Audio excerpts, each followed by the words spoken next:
आज नेपाल की बात करना जरूरी है, क्योंकि आज नेपाल की राजधानी काठमांडू में भ्रष्टाचार और सोशल मीडिया पर बैन लगाने के खिलाफ करीब 1 लाख युवाओं ने जबरदस्त विरोध प्रदर्शन किया है। तस्वीरों में आप देख सकते हैं कि कैसा विरोध प्रदर्शन यह रहा। आप काठमांडू की इन तस्वीरों को देखकर ही अंदाजा लगा लीजिए कि वहां के युवाओं में नेपाल की सरकार के खिलाफ इस समय कितना गुस्सा है।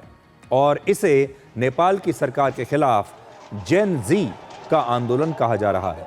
जेन जी इसलिए कहा जा रहा है क्योंकि इसमें ज़्यादातर जो युवा हिस्सा ले रहे हैं ये स्कूल और कॉलेजों में पढ़ने वाले छात्र हैं। जेन जी उस पीढ़ी को कहते हैं जिनकी उम्र इस समय 13 से 28 वर्ष के बीच है, और इस पीढ़ी ने बचपन से ही स्मार्टफोन, इंटरनेट और सोशल मीडिया को देखा है। ये स्मार्टफोन्स के साथ बड़े हुए हैं। और नेपाल की सरकार ने 4 सितंबर को व्हाट्सएप, फेसबुक, इंस्टाग्राम और यूट्यूब सहित 26 सोशल मीडिया प्लेटफॉर्म्स पर पाबंदी लगा दी थी।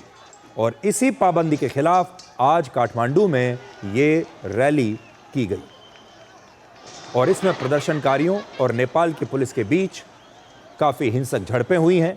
और हालात इतने बिगड़ गए कि भारी पुलिस बंदोबस्त के बावजूद ये युवा संसद भवन के कैंपस में दाखिल हो गए और उसके एक गेट के पास इन्होंने आग लगा दी। तो सोचिए, संसद तक पहुंच गए ये लोग। और ये जो सारे युवा हैं ये अपने हाथों में प्लेकार्ड्स लेकर प्रदर्शन कर रहे थे। और इन प्लेकार्ड्स पर क्या लिखा था? इनमें लिखा था जेन जी प्रोटेस्ट, इसमें लिखा था नेपो बेबीज, भ्रष्टाचार हम नहीं सहेंगे और अपना भविष्य नहीं बेचने देंगे। ये सब नारे लिखे हुए हैं और इन्हीं के साथ ये विरोध प्रदर्शन यहां पर चल रहा है, जैसा आप तस्वीरों में देख रहे हैं। नेपाल के ये युवा नेपो बेबीज शब्द का इस्तेमाल वहां के नेताओं के उन बच्चों के लिए कर रहे हैं जो बिना किसी योग्यता के ही वहां की राजनीति में ताकतवर बने हुए हैं।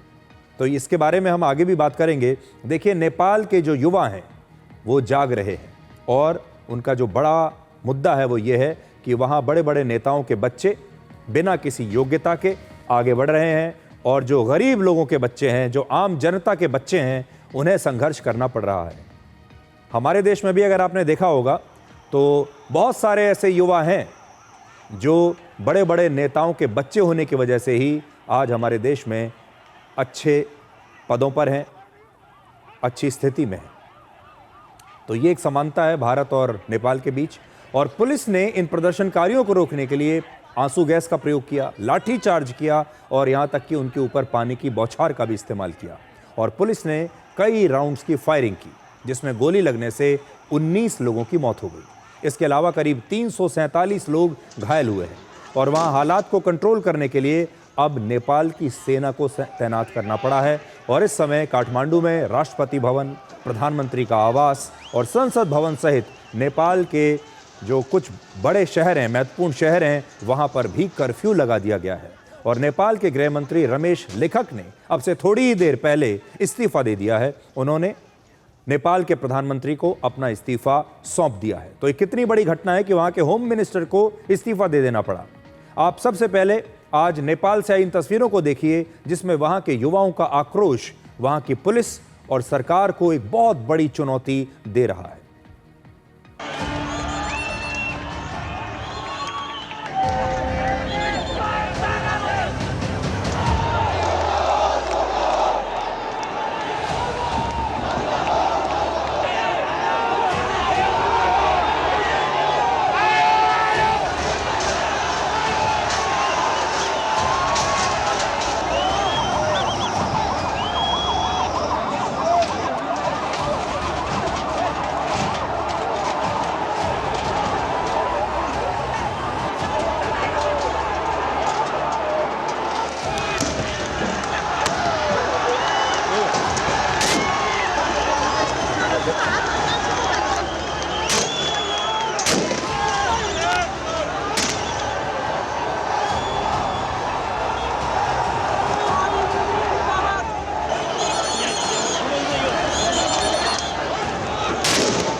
ये जो सारी तस्वीरें आप देख रहे हैं, इससे दो बड़ी बातें आप भी सीख सकते हैं और इसके दो ही विश्लेषण हैं, 2 पॉइंट में। पहला, जो सोशल मीडिया है ये अब आज के युवाओं की लाइफ लाइन बन चुका है। आप इनसे आटा छीन लीजिए लेकिन डाटा मत छीनिए। आज अगर डाटा और आटा में एक तुलना करनी हो तो आटे के बिना काम चलाया जा सकता है।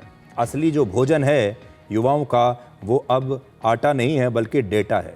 और नेपाल की सरकार ने जो गलत काम कर दिया, जो गलती कर दी, वो ये है कि उन्होंने सोशल मीडिया को बैन कर दिया। ये वो युवा हैं जिनकी सोशल मीडिया ही लाइफलाइन है। अभी तक इनकी जो समस्याएं थीं, इनके मन में जो कुंठाएं थीं, जो गुस्सा था, जो क्रोध था, ये सोशल मीडिया के जरिए उसे निकाल लिया करते थे। सोशल मीडिया पर लगातार लिखते थे, प्रोटेस्ट करते थे, अपनी राय, अपने विचार दुनिया के साथ शेयर करते थे और मामला वहीं खत्म हो जाता था क्योंकि इनके पास एक आउटलेट था। लेकिन वो जो एकमात्र साधन था अपना गुस्सा बाहर निकालने का, उसी को नेपाल की सरकार ने बंद कर दिया। और फिर देखिए कि जो गुस्सा सोशल मीडिया पर निकलना था वो गुस्सा सड़कों पर निकलने लगा। और ये गलती है आज के ज़माने में। अगर बहुत बड़ी समस्या पैदा ना हो जाए जिससे कि पूरा देश ही खतरे में ना हो, तो आप देखिए कि सोशल मीडिया को बैन करने से वहाँ के जो युवा हैं वो कितने नाराज़ हो गए। इन्हें हर कीमत पर सोशल मीडिया चाहिए। और ये सोशल मीडिया भी, इसका एक और अगर आप एंगल देखेंगे, जितने भी ये सोशल मीडिया हमने आपको नाम बताया, चाहे वो फेसबुक है, चाहे वो एक्स है, चाहे व्हाट्सएप है, चाहे इंस्टाग्राम है, ये सब विदेशी कंपनियां हैं। ये सब बड़ी बड़ी अमेरिका या दूसरे देशों की बड़ी बड़ी टेक कंपनियां हैं और इनके जो सोशल मीडिया प्लेटफॉर्म्स हैं उस पर ये लड़ाई चल रही है। लेकिन सिर्फ बात सोशल मीडिया की नहीं है, बात है भ्रष्टाचार की। ये युवा भ्रष्टाचार से परेशान हो चुके हैं। दूसरा, ये युवा वहाँ परिवारवाद से भी परेशान हो चुके हैं। तो ये जो आवाज़ है ये 3 चीज़ों को लेकर मिलकर बनी है। सोशल मीडिया बैन कर दिया, दूसरा भ्रष्टाचार इतना फैला हुआ है कि कोई भी सरकार उसे रोकने में नाकाम रही है और भ्रष्टाचार की वजह से वहाँ जो काबिल युवा हैं उन्हें मौके नहीं मिल रहे, नाकाबिल लोगों को मौके मिल रहे हैं। और तीसरा, ये सारे युवा परिवारवाद से बहुत परेशान हैं। परिवारवाद एक ऐसी समस्या है जो भारत की राजनीति में भी बहुत गहरी जड़ों के साथ हमारे सामने भी जमी हुई है। लेकिन वहाँ के युवाओं ने अब इस परिवारवाद और भ्रष्टाचार के खिलाफ खुद ही आवाज़ उठाने का फैसला किया है। काठमांडू से जो तस्वीरें आ रही हैं उनमें हर तरह की युवाओं की ये विशाल भीड़ आपको हर जगह दिखाई देगी। आप इन तस्वीरों में देखिए, नेपाल के युवा कहते हैं कि भ्रष्टाचार के खिलाफ सरकार उनकी आवाज़ को दबा रही है, इसलिए सोशल मीडिया प्लेटफॉर्म्स पर वहाँ की सरकार ने पाबंदी लगा दी। वहाँ पर सोशल मीडिया प्लेटफॉर्म टिकटॉक, एक ही प्लेटफॉर्म है टिकटॉक, जिस पर अभी वहाँ की सरकार ने पाबंदी नहीं लगाई है क्योंकि टिकटॉक ने नेपाल सरकार के तमाम नियमों को मान लिया है। और इन नियमों के बारे में हम आपको आगे बताएंगे कि ये जो बैन लगा है ये आखिर क्यों लगा है। इस समय वहाँ एक ही प्लेटफॉर्म बचा है, टिकटॉक। और आज इन लाखों प्रदर्शनकारियों ने, इन युवाओं ने टिकटॉक पर लोगों की भीड़ तक अपना संदेश पहुंचाया है। टिकटॉक पर सारा ट्रैफिक आ गया है और टिकटॉक पर बहुत सारे हैशटैग्स ट्रेंड कर रहे हैं, जैसे नेपो बेबीज और नेपो किड्स। और इनके साथ नेताओं के बच्चों के ऐशो आराम भरे जीवन की तस्वीरें और उनके वीडियोस सोशल मीडिया पर पोस्ट किए जा रहे हैं। तो ये जो आप तस्वीरें देख रहे हैं, इनके साथ हैशटैग्स देखिए जो वहाँ ट्रेंड कर रहे हैं टिकटॉक पर। Say no to corruption, gen Z protest, Nepal youth, nepo babies, ये सब वहाँ पर ट्रेंड कर रहा है। और टिकटॉक के ज़रिए बड़े बड़े नेताओं के बच्चों का लाइफस्टाइल, उनके परिवारों का लाइफस्टाइल लोग वीडियोस शेयर कर रहे हैं, तस्वीरें शेयर कर रहे हैं एक दूसरे से। और ये सवाल वहाँ पर उठ रहे हैं कि नेपाल के नेता अपने बच्चों को तो फ़ायदा पहुँचा रहे हैं लेकिन देश के लिए काम नहीं कर रहे। सोशल मीडिया पर ऐसी पोस्ट की चर्चा हो रही है जिनमें जनता के कठिन जीवन, जनता कितनी परेशान है और नेताओं के बड़े आरामदायक जीवन की तुलना की गई है। प्रदर्शनकारियों का दावा है कि भ्रष्टाचार विरोधी प्रदर्शनों को दबाना एक प्रकार से अभिव्यक्ति की स्वतंत्रता पर रोक लगाने जैसा है। और आज आप इन सब के राय सुनिए, इनके बयानों को सुनिए और इनके गुस्से को भी आप महसूस कीजिए। नयाँ जेनेरेसनको आन्दोलन हो र नेपालमा नयाँ दास प्रथाको सुरुवात गरिएको छ। देशमा भएका युवालाई विदेशमा बेच्ने, श्रमको नाममा विदेशमा बेच्ने, नेपालमा मानव अधिकारको उल्लङ्घन कसैले गरेको छ भने यी प्रमुख 3 दलले गरेका छन्। नेकपा एमाले 1 नम्बर, जो अहिले देशमा उग्रवादी भएको छ, आतङ्ककारी आतङ्क मच्चाइरहेको छ। त्यसै गरेर नेपाली कङ्ग्रेसले पछाडिबाट समर्थन दिएको छ। त्यसै गरेर नेकपा माओवादीले पनि यसलाई चाहिँ चुप्पा लाएर बसेको छ। हिजो उसले पनि टिकटक बन्द गरेको थियो र आज चाहिँ सामाजिक सञ्जाल बन्द भए भनेर कमरेड प्रचण्डले चाहिँ भन्दैमा यो आन्दोलन रुक्नेवाला छैन, हामी विदेशमा जाने छैनौँ। तो इन युवाओं के मन में सबसे ज्यादा गुस्सा नेपाल के नेताओं को लेकर ही है और परिवारवाद को लेकर है। आज हजारों लाखों युवाओं ने नेपाल की संसद को ही घेर लिया। कई प्रदर्शनकारी संसद के परिसर में जबरदस्ती दाखिल हो गए। पुलिस ने इन पर आंसू गैस के साथ रबर की गोलियां चलाईं, यहां तक कि हवाई फायरिंग भी हुई। इसके बावजूद इन प्रदर्शनकारियों ने वहां पर आग लगा दी।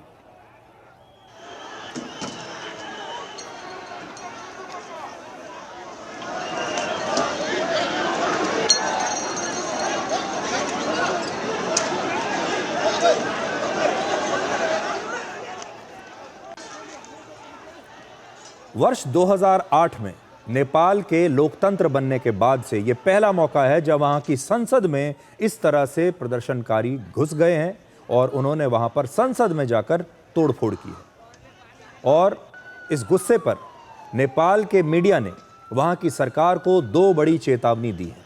पहला, भ्रष्टाचार और राजनीतिक परिवारवाद के बाद इस सोशल मीडिया पर लगे प्रतिबंध ने युवाओं में निराशा को बढ़ा दिया है। इससे पहले वहां के युवा अपनी निराशा जताने के लिए सोशल मीडिया का इस्तेमाल करते थे, पर अब उनसे उनकी ये आवाज भी छीन ली गई है। दूसरा, युवाओं के नेतृत्व वाला ये आंदोलन बांग्लादेश की तरह नेपाल में भी तख्ता पलट कर सकता है। जरा याद कीजिए, कुछ समय पहले आपने बांग्लादेश से भी ऐसी ही तस्वीरें देखी थी और अब बिल्कुल उसी तरह का एक प्रोटेस्ट नेपाल में हो रहा है। बांग्लादेश में भी ये जो प्रोटेस्ट था, ये युवाओं का था, छात्रों का था। नेपाल की सरकार ने सोशल मीडिया प्लेटफॉर्म्स को कड़ी शर्तों के दायरे में रखने की कोशिश की है, जिसमें किसी भी आपत्तिजनक कंटेंट को 24 घंटे के अंदर हटाना भी शामिल है। नेपाल सरकार ने अपने नियम बनाए और वो सोशल मीडिया प्लेटफॉर्म्स को कहा कि आपको ये नियम मानने पड़ेंगे। और उसमें से एक नियम ये भी था कि कोई भी आपत्तिजनक जो कंटेंट है वो आपको 24 घंटे के अंदर हटाना पड़ेगा अपने प्लेटफॉर्म से। नेपाल का मीडिया ये ऐसा मानता है कि ऐसी शर्तों को नेपाल की सरकार सेंसरशिप का हथियार भी बना सकती है। इसका दुरुपयोग हो सकता है। यह भी हो सकता है कि अगर किसी ने सरकार विरोधी कोई कंटेंट डाल दिया तो सरकार उसे सोशल मीडिया प्लेटफॉर्म से हटवा देगी। इसका मतलब सरकार का विरोध करना सोशल मीडिया पर असंभव हो जाएगा। हालांकि नेपाल की सरकार का तर्क है कि वो सोशल मीडिया पर प्रतिबंध नहीं लगा रही, बल्कि उन्हें नेपाली कानून के दायरे में लाने की कोशिश कर रही है।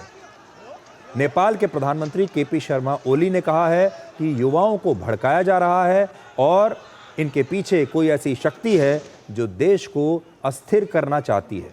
अब ये कोई साजिश है, बाहरी कोई ताकत है जो नेपाल को अस्थिर करना चाहती है, क्योंकि ये आज ही हुआ है।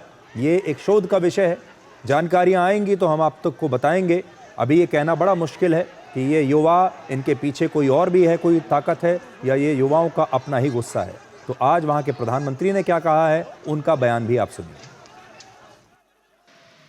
नेपालमा नेपाली जनताले कारोबार गर्दा, नेपाली जोसुकैले कारोबार गर्दा नेपालको कानुन मान्नुपर्ने, कुनै विदेशीले कारोबार गर्यो भने कानुन मान्नु नपर्ने। अनि जेनजी पुस्तालाई पिर पर्यो अरे, राम्रो लागेन अरे। जेनजी पुस्ता भन्ने चाहिँ कुनै ठगी खाने भाँडो हो? देखिए, किसी भी खबर के 2 पहलू होते हैं, किसी भी कहानी के 2 पहलू होते हैं। एक पहलू है छात्रों का, युवाओं का, जो हमने आपको बता दिया। अब दूसरा पहलू सुनिए। वहाँ के प्रधानमंत्री KP Sharma Oli social media की बड़ी बड़ी मल्टीनेशनल कंपनियों को नियंत्रित करके ये दिखाना चाहते हैं कि नेपाल विदेशी कंपनियों के दबाव के सामने झुकेगा नहीं और अपने आत्मसम्मान की रक्षा हर कीमत पर करेगा। ये जो बड़ी बड़ी टेक कंपनियां हैं, ये आकर वहां पर मनमानी नहीं कर सकती, और अगर इन्हें वहां पर ऑपरेट करना है तो इन्हें नेपाल की सरकार के नियमों को मानना पड़ेगा। केपी शर्मा ओली जो वहां के प्रधानमंत्री हैं, इस वक्त उनकी उम्र है 73 वर्ष और वो जुलाई 2024 में तीसरी बार नेपाल के प्रधानमंत्री बने हैं। अब देखिए कि ये पूरी जो कंट्रोवर्सी है ये कैसे शुरू हुई। नेपाल सरकार ने दुनिया के बड़े बड़े सोशल मीडिया प्लेटफॉर्म्स को अपनी कुछ शर्तों को मानने के लिए कहा था, जिसमें हर सोशल मीडिया कंपनी के लिए नेपाल में अपना एक अलग ऑफिस बनाना, गलत कंटेंट हटाने के लिए एक स्पेशल अधिकारी को नियुक्त करना और नेपाल की सरकार के कानूनी नोटिसों का जवाब देना अनिवार्य कर दिया गया था। और कोई भी सरकार ये ज़रूर करना चाहेगी, क्योंकि ये बड़ी टेक कंपनियां हैं, सोशल मीडिया कंपनियां हैं, जो व्हाट्सएप चलाती हैं, फेसबुक चलाती हैं, इंस्टाग्राम चलाती हैं, एक्स चलाती हैं। तो नेपाल की सरकार भी वही कह रही है जो भारत सरकार ने भी इनको कहा था कि आपका हमारे देश के अंदर एक कार्यालय होना, दफ्तर होना अनिवार्य है। अगर वहाँ की सरकार उनसे ये कहती है कि इस कंटेंट को हटा दीजिए, ये आपत्तिजनक है, तो 24 घंटे के अंदर हटाना भी होगा। और ये काम करने के लिए, शिकायतों को सुनने के लिए, कोई कानूनी नोटिस आया है उसे सुनने के लिए, उस पर अमल करने के लिए उन्हें वहाँ पर एक विशेष अधिकारी की नियुक्ति करनी पड़ेगी। इसमें कुछ नया नहीं है, हर देश ऐसा करता है। यूरोप के जो देश हैं वो भी करते हैं, भारत भी ऐसा कर रहा है। अब ये जो बड़ी कंपनियां हैं, इन कंपनियों को नेपाल सरकार की ये शर्तें बहुत सख्त लग रही हैं। उनको लगता है कि ये तो अभिव्यक्ति की आज़ादी को दबाने जैसा है, और यही वजह है कि उन्होंने ये शर्तें नहीं मानी और तय समय के अंदर नेपाल सरकार ने जो उनसे कहा था कि अपना रजिस्ट्रेशन करवाइए, उन्होंने अपना रजिस्ट्रेशन तक नहीं करवाया। जब रजिस्ट्रेशन नहीं करवाया, सरकार की कोई शर्तें नहीं मानी, तो उसके बाद सरकार को कार्रवाई करनी पड़ी और नेपाल की सरकार ने इन सोशल मीडिया प्लेटफॉर्म्स को अपने यहाँ से बैन कर दिया कि अगर आप हमारी बात नहीं मानेंगे, हमारे नियम नहीं मानेंगे, तो फिर हम आपको इस देश में ऑपरेट नहीं करने देंगे। और उसी की वजह से ये सारे जो युवा हैं ये नाराज़ हो गए और सड़कों पर निकल आए। ये इसके दो पहलू हैं। अब नेपाल में फिर से तख्ता पलट की आशंका है और ये दावा खुद वहाँ के मीडिया ने किया है। नेपाल की संसद में 2 सदन है। भारत की लोकसभा की तरह नेपाल में भी एक प्रतिनिधि सभा होती है। इसके 275 सदस्य चुनाव जीतकर वहां पहुंचते हैं। अभी नेपाल की सरकार में 2 प्रमुख पार्टियां, नेपाली कांग्रेस और नेपाल कम्युनिस्ट पार्टी हैं, जिनके साथ गठबंधन में 5 और छोटी पार्टियां शामिल हैं, जबकि विपक्ष में नेपाल कम्युनिस्ट पार्टी है। पिछले 10 वर्षों से इन 3 पार्टियों का ही लगातार घूम फिर कर सत्ता पर कब्जा रहा है और नेपाल में अभी केपी शर्मा ओली प्रधानमंत्री हैं और उनके बाद नेपाली कांग्रेस के शेर बहादुर देउबा प्रधानमंत्री बनेंगे। दरअसल दोनों पार्टियों के बीच ये समझौता हुआ था कि ये दोनों पार्टियों के जो नेता हैं वो बारी बारी से प्रधानमंत्री बनेंगे, पहले एक पार्टी का फिर दूसरी पार्टी का। तो ये वहां पर अभी अरेंजमेंट है। नेपाल के बारे में थोड़ी और जानकारी ले लीजिए। नेपाल की जनसंख्या 3 करोड़ के आसपास है। जनसंख्या के मामले में ये पूरी दुनिया में 50वें नंबर पर है। छोटा सा देश है। नेपाल की जनसंख्या हमारे देश की राजधानी दिल्ली से भी कम है। नेपाल में लगभग 62 लाख ऐसे युवा हैं जिनकी उम्र 15 साल से 24 साल के बीच है और ये नेपाल की कुल जनसंख्या का 20% है और यही युवा इस समय सरकार को चुनौती दे रहे हैं। नेपाल में 1 करोड़ 43 लाख लोग सोशल मीडिया का इस्तेमाल करते हैं। ये संख्या बहुत बड़ी है। सोचिए, 1.5 करोड़ लोग नेपाल में 3 करोड़ में से सोशल मीडिया पर है और ये नेपाल की कुल जनसंख्या का 48% है। यानी वहां पर हर दूसरा व्यक्ति सोशल मीडिया का इस्तेमाल करता है और इनमें से 87% लोग फेसबुक का इस्तेमाल करते हैं, 6% लोग एक्स का और 5% लोग यूट्यूब का इस्तेमाल करते हैं। ये वहां के बड़े प्लेयर्स हैं। नेपाल दुनिया के सबसे गरीब देशों में से एक है। वर्ष 2024 में नेपाल में बेरोजगारी दर 10.71 थी। नेपाल की लगभग 25% आबादी गरीबी रेखा से नीचे है।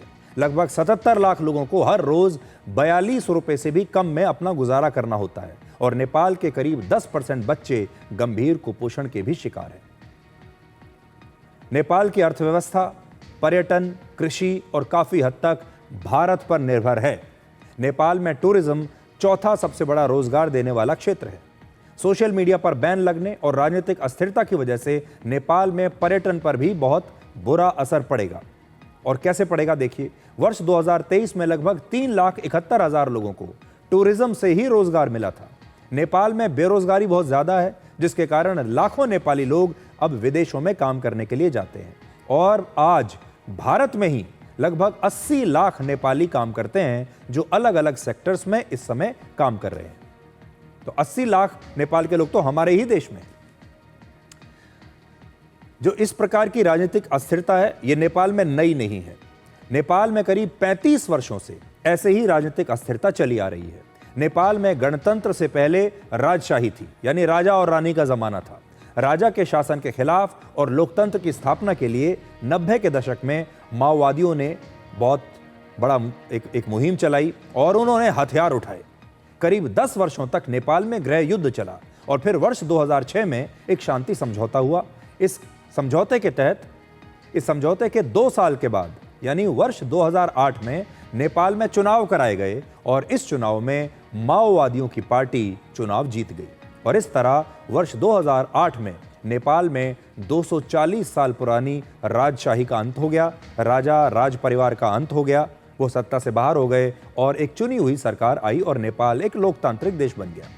वर्ष 2008 से लेकर अब तक, आज तक नेपाल में 13 प्रधानमंत्री बने हैं, यानी 17 साल में ही 13 प्रधानमंत्री बदल चुके हैं।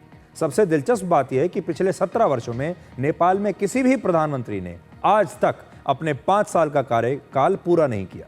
इससे यह पता चलता है कि नेपाल में राजनीतिक अस्थिरता कितनी ज्यादा है। और यह शुरू से रही है नेपाल में राजनीतिक अस्थिरता, जबकि वहां की जो राजशाही है, राजशाही में भी एक नरसंहार हो चुका है, जिसके बारे में आपने सुना होगा। यह बहुत बड़ी खबर बनी थी। 80 के और 90 के दशक में आपने राजा रानी की बहुत सारी कहानियां सुनी होंगी और उन्हीं राजा रानी की जो कहानियां थीं, ये तस्वीर एक बार जरा देखिए आप कि वो राजा रानी के जो देश में आज क्या हो रहा है। देखिए,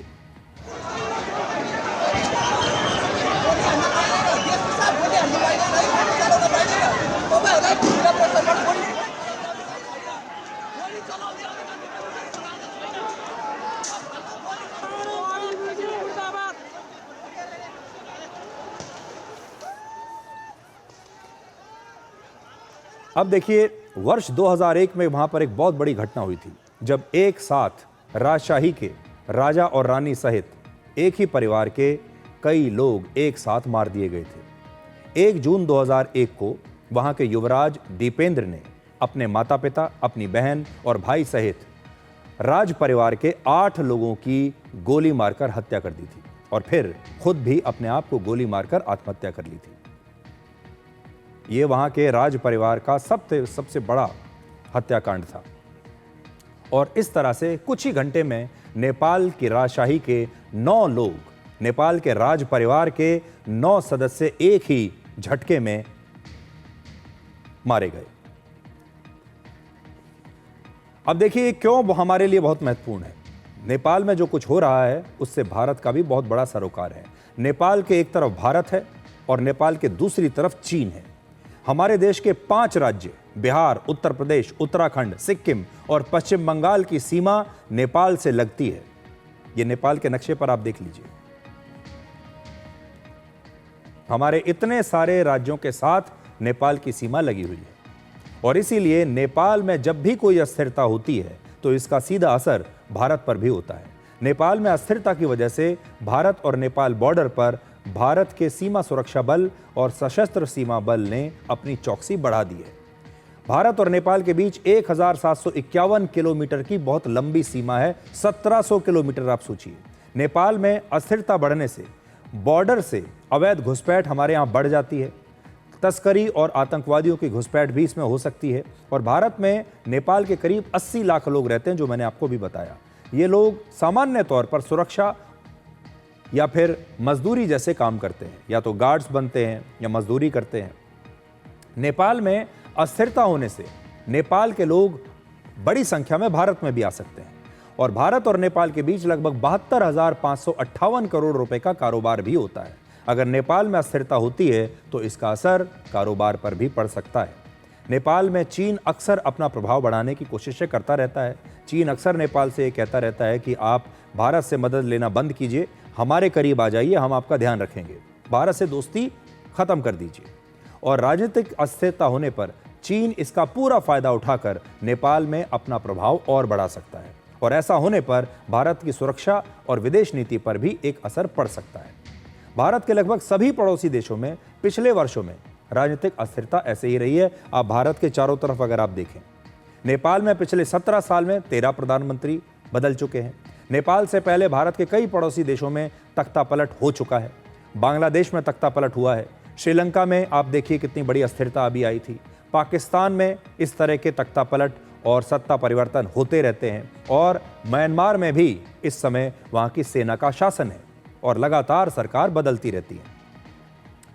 इन देशों के बड़े बड़े नेताओं को या तो देश छोड़कर कई बार भागना पड़ा या फिर इस समय वो जेल में है। बांग्लादेश में जुलाई 2024 में यूनिवर्सिटी और कॉलेज के छात्रों ने प्रदर्शन किया था। उनकी मांग थी कि सिविल सेवा की नौकरियों में जो लागू कोटा सिस्टम है उसे खत्म किया जाए और धीरे धीरे ये प्रदर्शन हिंसक हो गया था और तब प्रदर्शनकारियों ने प्रधानमंत्री आवास पर कब्जा कर लिया था और वहां की प्रधानमंत्री शेख हसीना को तब देश छोड़कर भागना पड़ा था। जुलाई 2022 में श्रीलंका में अब तक का सबसे बड़ा आर्थिक संकट आया था और वहां पर भी वहां की जो जनता है, प्रदर्शनकारियों ने ज़बरदस्त प्रदर्शन किया। लाखों लोग जो है सड़कों पर आंदोलन कर रहे थे। राष्ट्रपति भवन पर उन्होंने कब्जा कर लिया था और उस समय वहां के राष्ट्रपति गोटाबाया राजपक्षे को श्रीलंका छोड़कर भागना पड़ा था। और पिछले ही महीने श्रीलंका के पूर्व राष्ट्रपति रानिल विक्रमासिंघे को भी भ्रष्टाचार के आरोप में गिरफ्तार किया गया है।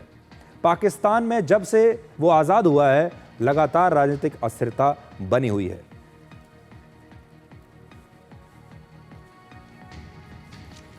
तो आप देखिए कि भारत के चारों तरफ इस समय जो भी बड़े बड़े देश हैं, चाहे वो बांग्लादेश है, चाहे वो नेपाल है, चाहे वो श्रीलंका है, चाहे वो म्यांमार है और कुछ हद तक पाकिस्तान भी उनमें शामिल है, भारत चारों तरफ से ऐसे देशों से इस समय घिरा हुआ है जहां पर राजनीतिक अस्थिरता बनी हुई है। और इसलिए ये जो समय है भारत के लिए भी ये बहुत सेंसिटिव है, बहुत ही संवेदनशील समय है जब भारत के चारों तरफ इतनी सारी जो है आगजनी और अस्थिरता फैली हुई है इन तमाम देशों में। और इस अस्थिरता का फायदा कोई भी विदेशी ताकत बहुत आसानी से उठा सकती है। आपने अक्सर देखा होगा, हम बात करते हैं कि कोई विदेशी हाथ होता है, विदेशी ताकत होती है जो देशों को अस्थिर करती है, लेकिन भारत के चारों तरफ जो इस समय हो रहा है इस बात से इनकार नहीं किया जा सकता। ऐसी बहुत सारी थ्योरी चलती हैं कि वाकई में कोई विदेशी ताकत है जो इन देशों को अस्थिर बनाने में जुटी हुई है।